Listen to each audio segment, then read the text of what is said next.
tiny font, long text, and complicated language.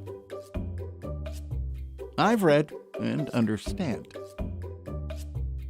Sure, terms and conditions may seem complicated, but it is actually a contract between you and your users.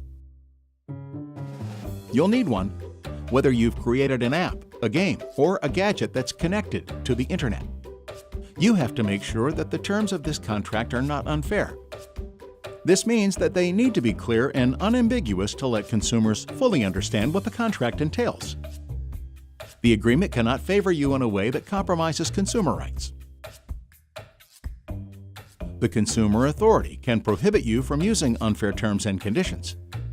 And if you end up in court against the consumer, the court may decide that unfair terms and conditions will not apply even if the consumer accepted them initially.